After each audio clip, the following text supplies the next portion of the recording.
रोशन जीवन के अंतिम पड़ाव में था, इसलिए वह तीर्थ यात्रा पर जाना चाहता था। उसने अपने जीवन भर की कमाई एक जगह एकत्रित कर रखी थी।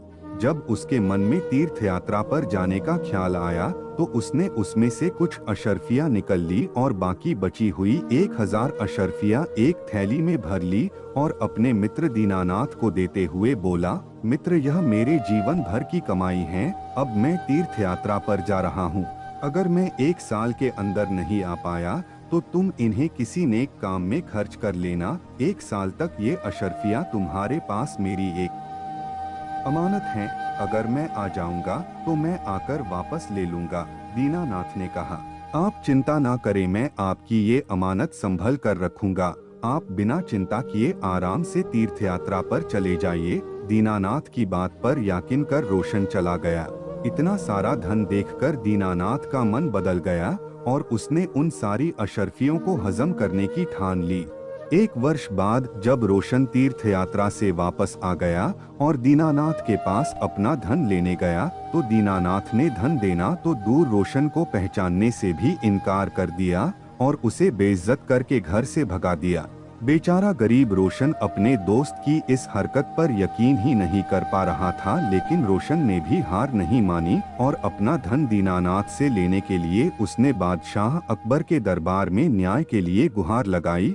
अब दीनानाथ को भी दरबार में बुलाया गया, लेकिन दीनानाथ अभी भी रोशन को पहचानने से इनकार कर रहा था। रोशन के पास अपनी बात को साबित करने के लिए ना तो कोई गवाह था और ना ही कोई सबूत। सच्चाई का पता करने के लिए बादशाह ने ये मामला बीरबल को सौंप दिया।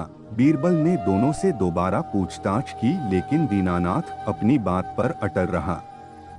बीरबल ने रोशन से पूछा, तुमने किसके सामने अपना धन दीनानाथ को दिया था? हुजूर, बस एक आम के पेड़ के नीचे मैंने धन दिया था और कोई गवाह नहीं था। इसका मतलब तुम्हारा गवाह आम का पेड़ है। जाओ तो उस आम के पेड़ से कहो कि वो तुम्हारे पक्ष में गवाही दे।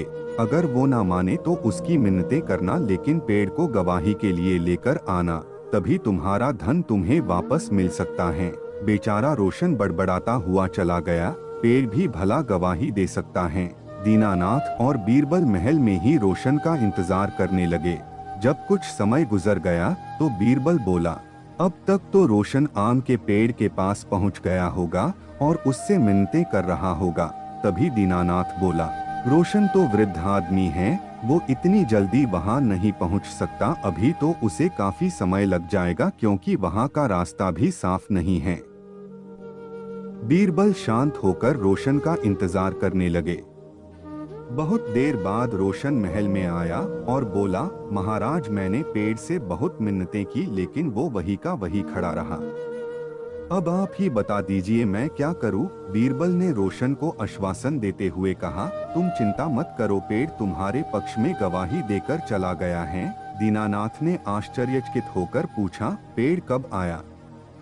मैं तो कब से यही बैठा हुआ हूँ, बीरबल बोले। दीनानाथ, जब मैंने तुमसे पूछा था कि रोशन उस पेड़ के पास पहुँच गया होगा तो तुमने तुरंत इनकार कर दिया। इसका मतलब कि तुम उस जगह के बारे में अच्छी तरह जानते थे, लेकिन तुम झूठ बोल रहे थे। अब तुम सीधे सीधे अशर्फियों के बारे में बताते हो या मैं अपने तरीके से पूछूं? बेचारे दीनानाथ ने डर के मारे सब कबूल कर लिया।